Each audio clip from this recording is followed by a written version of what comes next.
Yesterday, I just made a video on a problem that is increasing in Pakistan. A man is getting married second time without the consent of the previous wife. और उस मौके पर जब उसके 3-4 बच्चे भी हों और पहली बेगम भी हो और पहली बेगम के लिए वो सरप्राइजिंगली दूसरी शादी कर रहा हो। मुझे इजाजत है 4 शादियों की, मैं कर नहीं रहा हूँ वो अलग बात है। और शादी करने के बाद अक्सर औकात मर्द जो हैं अपनी पहली बेगम को अपनी फैमिली को बताते हैं जी मैं शादी करके ले आया हूँ, लो पढ़ो। और इस्लाम क्या इसकी इजाजत देता है? क्योंकि सबसे बड़ा क्लेम जो होता है मर्द का वो ये होता है कि इस्लाम इजाजत देता है। And I think that it deserve attention because this problem is piling up in Pakistan. और इस नौयत के 3-4 क्वेश्चंस जो हैं वो रिपीटेडली मुझे मेरे डीएम के अंदर पूछे जा रहे हैं मर्दों की तरफ से, और खास तौर पर एक खातून भी हैं, उन्होंने भी इस नौयत का सवाल पूछा। अगर ऐसा मर्द कहता है तो क्या करना चाहिए? वो 3-4 सवालात क्या है वो आपके सामने रखता हूँ। पहला सवाल ये है कि मर्द दूसरा निकाह इस वजह से करता है क्योंकि उसको अपने रिस्क के अंदर बरकत चाहिए, अपने रिस्क के अंदर बरकत चाहिए। और कहा जाता है कि निकाह करने से रिस्क में इजाफा होता है, औरत अपना रिस्क लेकर आती है। ये आपको किसने कहा? इज देयर एनी आया? इज देयर एनी हदीस? नहीं जी वो कहा है जी, वो किसने कहा है? वो बुजुर्ग कहते थे, बुजुर्ग कहते थे। सर आप कुरान देखें, आप हदीस देखें, हमने कुरान और हदीस के मुताबिक जिंदगी गुजारी। वो हमारी जी दादी अम्मा कहती थी, वो जी परदादी कहती थी। कम ऑन, आप अल्लाह ताला की आयत को अपने मुताबिक जो है वो ढालते हैं। रियली आयत पता क्या है? आयत ये है वो अनकिहुल अय्यामा मिनकुम, उनके निकाह कर दो जब वो एज को पहुंच जाएं। अगर तुम्हें प्रॉब्लम है, तुम्हें खदशा है कि वो कुछ कमाता नहीं है, तो that is my problem, that is not your problem. ये अल्लाह ताला फरमा रहा है। वो 21 साल का हो गया, उसका निकाह कर दो। अगर तुम्हें लगता है वो कुछ कमाता नहीं है तो ये तुम्हारा मसला नहीं है, मेरा मसला है, मैं कर दूंगा उन दोनों का बंदोबस्त। सिर्फ ये एक जगह पर अल्लाह ताला ने, एक और जगह भी अल्लाह ताला ने फरमाया है कि मुफलिसी की वजह से, इफ्लास की वजह से, गुर्बत की वजह से अपनी औलाद को कत्ल मत करो। इनडायरेक्टली दिस आयत is talking about the abortion, जो अबॉर्ट करवा लेते हैं इस वजह से कि यार अपने बच्चे को इसकी परवरिश कैसे करेंगे, इसका दाल दलिया पूरा कैसे करेंगे। तो ये अल्लाह ताला ने फरमाया ये तुम मत करो क्योंकि उसको रिस्क देना ये मेरी जिम्मेदारी है। वैसे तो ओवरऑल रिस्क अल्लाह ताला ही हमें फराहम कर रहा है, लेकिन इन आयात को मोल्ड किया जाता है कि दूसरी शादी करो रिस्क आएगा। आप मुझे एक जगह बता दें वो जी औरत अपना रिस्क लेके आती है, रिस्क जो होता है वो औरत के नसीब का होता है, औलाद मर्द के नसीब की होती है। कहां लिखा है? कहां लिखा है?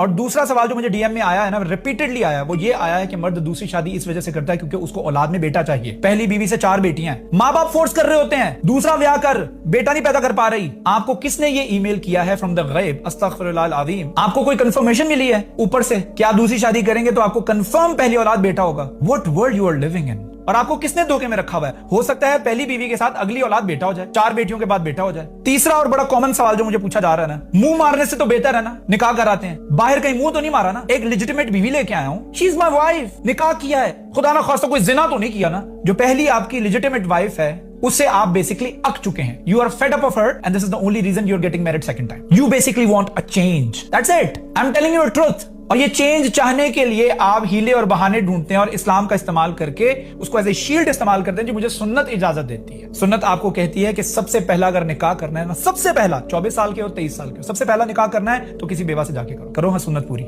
नहीं होती ना। यहां तो जहेज लेने के बहाने भी बताए जाते हैं लड़कों की तरफ।